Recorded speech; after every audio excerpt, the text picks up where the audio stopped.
Hablemos del relativismo.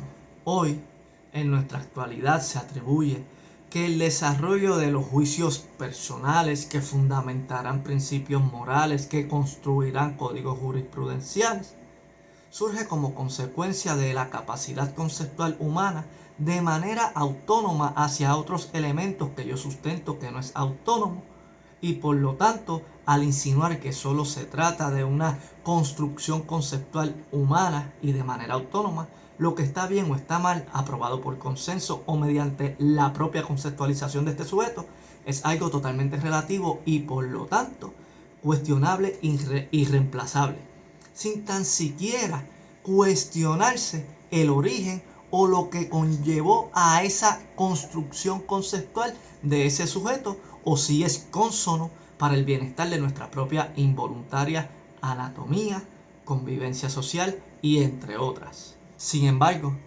aunque en nuestra actualidad, por múltiples causalidades que no caben desarrollar, sí podemos experimentar socialmente mucha relatividad de la conceptualización humana, no siempre es así. No todo lo que proviene como consecuencia de la construcción conceptual del sujeto es algo totalmente relativo, ya que los juicios de valores personales que van a compatibilizar con la razón que desarrollará una conceptualización que engendrará un principio de valor objetivo mediante la subjetividad, que concretizará juicios morales que fundamentará códigos jurisprudenciales, en ocasiones nace como consecuencia de la relación e interacción con lo externo, y que lo ideal sería dentro de un panorama de compatibilidad entre distintas y ambas naturalidades. Es decir,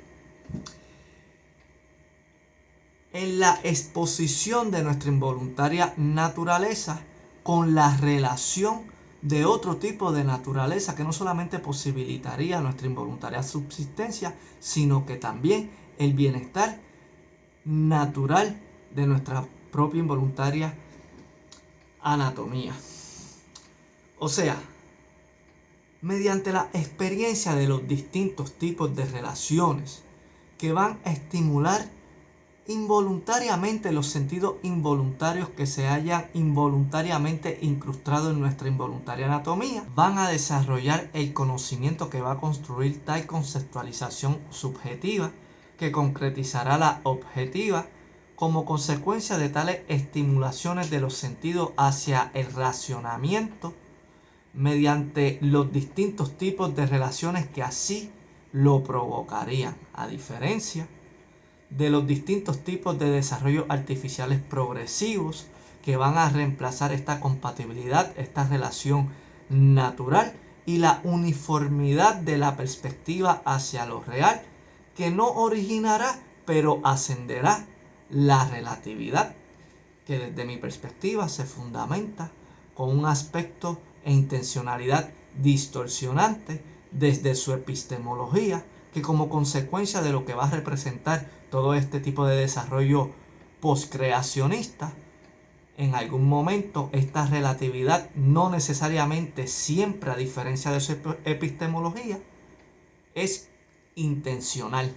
Ahora, mediante esta relatividad tradicional de la cual no siempre estamos exentos por múltiples razones, no solamente puede lograr trastornar la perspectiva y los juicios de valores objetivos de tal realidad mediante la manipulación conceptual de la razón como consecuencia de tales relaciones artificiales, sino también la de los sentidos. Es decir, mediante la subjetividad desarrollada por una realidad previa que va a desarrollar la conciencia de tal subjetividad, se puede lograr determinar de manera objetiva lo que está bien o está mal, y entre otras realidades, pero que en los casos en donde estas relaciones artificiales y entre otros múltiples elementos mucho más significativos que no se mencionarán, reemplaza, aunque no siempre es por esta razón, las relaciones naturales, no tan solo trastocará, modificará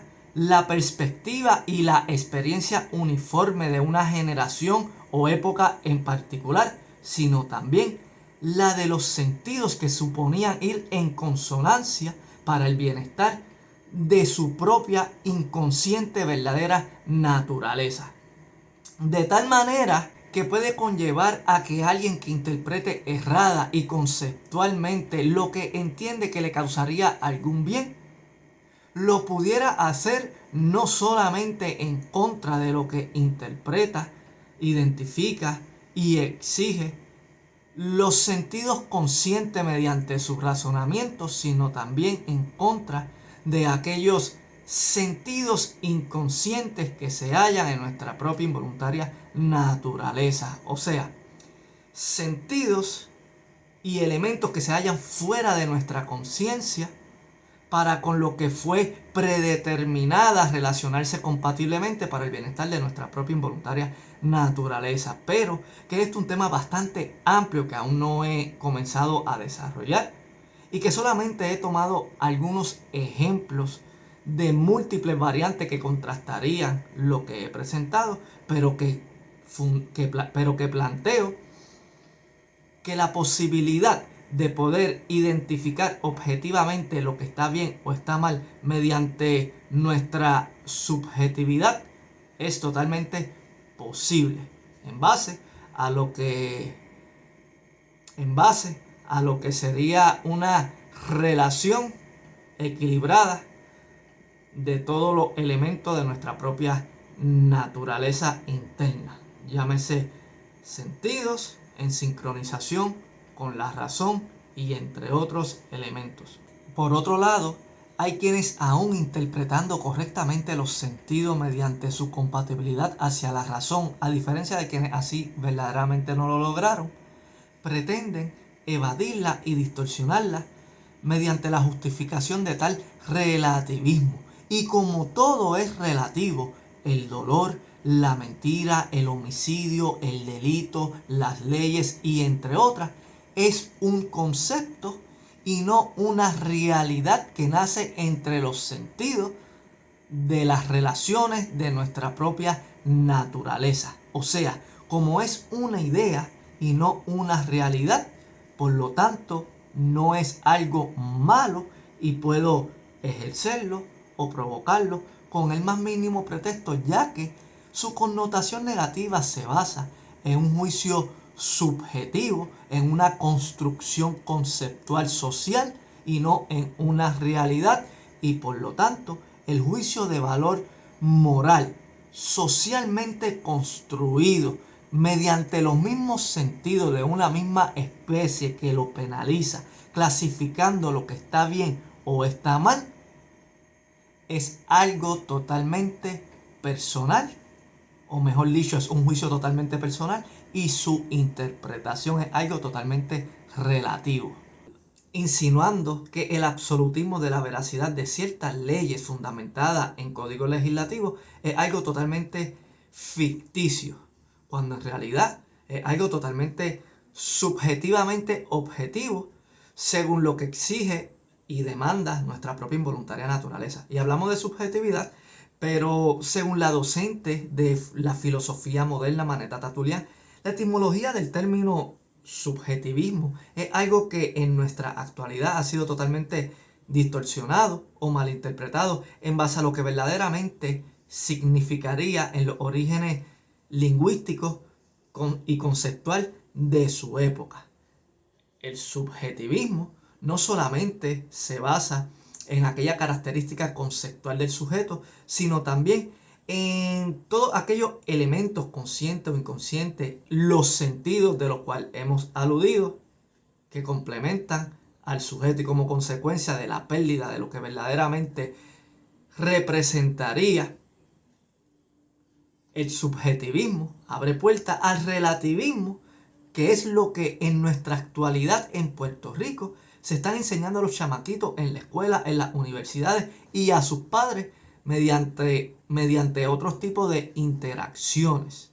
Sin embargo, quienes en compatibilidad equilibrada del equilibrado mecanismo anatómico y sus diversas funciones con sus diversas relaciones, intentamos de escapar de una manipulación inconsciente condicionada del pensamiento de muy buenos pensadores que ya no se hallan presentes, pero que lograron determinar y condicionar el pensamiento actual y por lo tanto la perspectiva actual, o determinarle cómo se debería ver el mundo actual y no en base a lo que realmente es el mundo actual, sin tan siquiera nosotros estar conscientes de estos acontecimientos como consecuencia de múltiples procesos, entre ellos sociopolíticos, contextuales, históricos y entre otros previos al de nuestro nacimiento. Mediante la reflexión, conocimiento, relación y observación, no tan solo intentamos de escapar de este condicionamiento inconsciente, sino de anclarnos en alguna verdad absoluta que en algún momento fue arrebatada, o de hallar los fundamentos compatibles a la cual se debe nuestra naturalidad y de igual manera en algún momento fue arrebatada. Y partiendo de tal premisa, yo no tan solo puedo reflexionar, sino que puedo observar que mediante la naturaleza de un niño recién nacido que aún no ha logrado desarrollar la capacidad de poder irse en contra de la exigencia de sus propios involuntarios sentidos, como sucede en algunos en la adultez, sino que mediante la inconsciencia del niño que no puede determinar conceptualmente lo que está bien o está mal, mediante los sentidos puede lograr identificar lo que está bien o está mal conforme a las determinaciones y exigencias de tales involuntarios sentidos innatos que no son autónomos a distintos tipos de relaciones, tanto internos como externos. Es decir, mediante la naturaleza de un niño recién nacido que no ha logrado desarrollar un nivel de comprensión y de conciencia determinada para poder determinar lo que está bien o está mal, este puede determinar lo que está bien o está mal mediante los sentidos con la relacionalidad de aquellos acontecimientos que provocarían las estimulaciones de tales sentidos, como en el caso de su primera interacción con la caricia o la golpiza de su madre, como en el caso de la primera interacción con una llama de fuego, como en el caso de su primera interacción al saciar o mitigar aquellas estimulaciones que mediante los sentidos le van a indicar que involuntariamente su cuerpo necesita comida para permanecer con vida, aunque éste no sepa ni tenga la conciencia de que su cuerpo le exige involuntariamente comida para permanecer con vida. Y entre muchos otros ejemplos y variantes que servirán como punto de partida en base a la compatibilidad de relación y sentidos para la comprensión y el conocimiento del sujeto, que para nada es relativa. En fin, el relativismo se concretiza solamente mediante aquellas relaciones artificiales y entre otras, pero no se concretiza mediante aquellas relaciones naturales cuando no hay una conciencia enajenada al mecanismo de estas. ¿Verdaderamente cree usted en el relativismo donde no existe? ¿Acaso no puede observar usted que nuestra propia naturaleza exige que se rija mediante el absolutismo no solamente de su propia naturaleza, sino mediante el absolutismo de ciertas leyes universales, mediante la relación absolutista para el bienestar o la compatibilidad de su propia subsistencia, que va a conllevar a construir toda esta conceptualización social que determinará acertadamente los principios morales que fundamentará esos códigos penales de manera absolutista como consecuencia de su objetivismo? Y en caso de que así no fuera, ¿cómo pudo usted en algún momento de su vida lograr sentir, conocer e interpretar distintos tipos de sentidos, como en el caso de la alegría o el dolor, si no fuera mediante algún tipo de relacionalidad previa que así lo provocaría? Ya que ni sus sentidos, conocimientos e interpretaciones nacen de ningún vacío, sino que como consecuencia de algún tipo de relacionalidad previa que así lo estimule, usted puede sentir, conocer e interpretar su propia realidad de manera objetivista, a excepción de cuando se trastorna y se justifica mediante el relativismo. Ahora, cuestionándome a mí mismo y dejando el relativismo hacia un lado, si es cierto que la única manera del bienestar de nuestra propia naturaleza es mediante la relación con otros tipos de elementos naturales. ¿Cómo es que puede existir sustancias o componentes naturales que pueden envenenar, matar o damnificar y entre otras nuestra propia naturaleza? Pudiera dejarlo hasta ahí y que cada cual piense lo que le dé la gana, pero si no me equivoco, la realidad natural incompatible que afecta nuestra naturaleza, pero que continúa siendo esencial para el mecanismo de otro tipo de naturaleza, en ningún momento niega la realidad de un aspecto compatible benevolente entre las relaciones de ciertas naturalidades con la nuestra, que conlleva a la comprensión de que la realidad de nuestra naturaleza no contiene un mecanismo de manera clasificadamente generalizada, sino más bien objetivamente absolutista. ¿A qué le llamamos relativismo? ¿A qué le llamamos naturaleza? ¿A qué le llamamos objetivismo y absolutismo? Y ahora sí, de modo de conclusión, el punto es que la subjetividad no solamente va a construir la conceptualización de una persona, sino que también va a construir la objetividad de éste mediante la subjetividad de los sentidos junto a los distintos tipos de relaciones de una realidad previa condicionantemente externa que no es relativa y que aunque fundamente la concretización absolutista de códigos jurisprudenciales para el bienestar de aquellas involuntarias exigencias naturales, convivenciales, medioambientales y entre otras, no siempre ni todos los gobernantes legislan a favor de estas, sino todo lo contrario, lo cual es la transgresión de un derecho innato, a diferencia del orden y el prototipo perfecto del verdadero gobernador y autor, a quien denominamos como Dios. No prometas grandes cosas, haz grandes cosas. Las decisiones son las bisagras del destino. El arte de vivir feliz consiste en vivir en el presente. Los números gobiernan el universo. Debemos de evitar hacer enemigos de nuestros amigos y amigos de nuestros enemigos. No existe palabra o acción que no tenga su eco en la eternidad. Educa a los niños y no será necesario castigar a los hombres. El amor que brilla desde el interior no puede ser opacado por los obstáculos del mundo de las consecuencias. Escoge siempre la fortaleza del alma sobre fortaleza del cuerpo.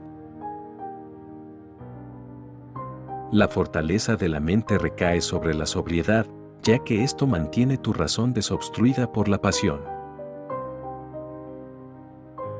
Pon tu alma a disposición de todas las cosas buenas y necesarias. Negándote a recorrer los caminos populares, camina por las sendas poco frecuentadas. El enojo comienza en la estupidez y termina en el arrepentimiento. Un hombre nunca es más grande que cuando se pone de rodillas para ayudar a un niño. Sobre todas las cosas, respétate a ti mismo. El que habla, siembra. El que escucha, recoge. Escribe en la arena los defectos de tu amigo. La lujuria debilita a ambos, cuerpo y mente. El gobierno existe solamente por el bien de los gobernados. La geometría es el conocimiento de lo eternamente existente.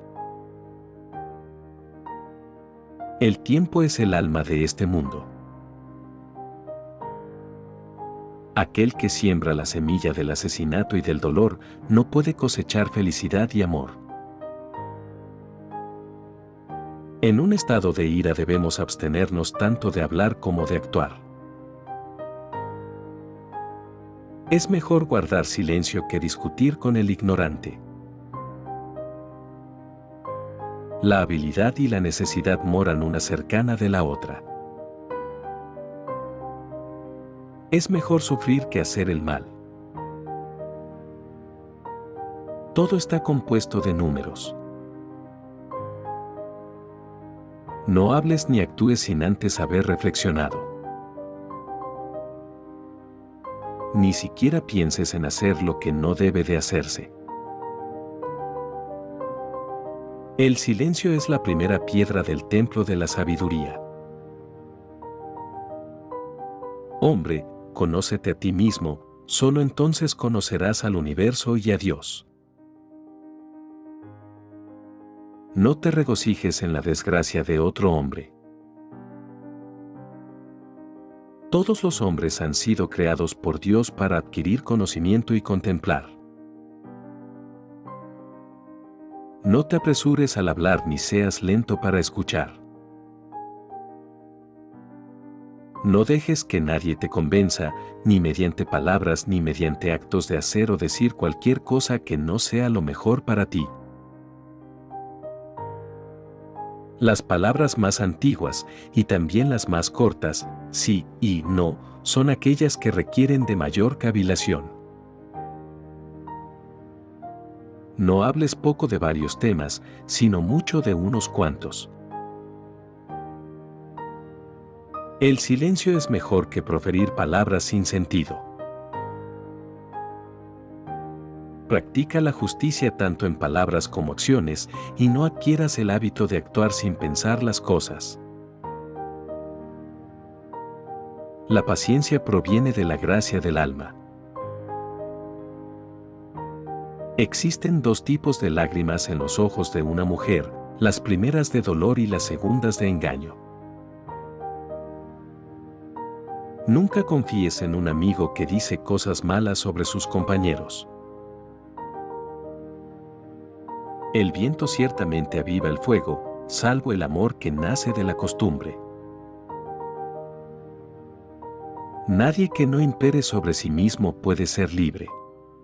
Ningún hombre es libre si no puede controlarse a sí mismo. No existe nada más sencillo, pero que se torne tan complicado, como lo que haces reaciamente. Mientras las leyes sean necesarias para los hombres, dejan de ser aptas para libertad. El poder es un vecino cercano de la necesidad. Un golpe de tu amigo es mejor que un beso de tu enemigo. La sabiduría bien aprendida nunca será olvidada. El inicio de todos los gobiernos comienza con la educación de nuestra juventud. Los números tienen su manera de tomar al hombre de la mano y llevarlo por el camino de la razón.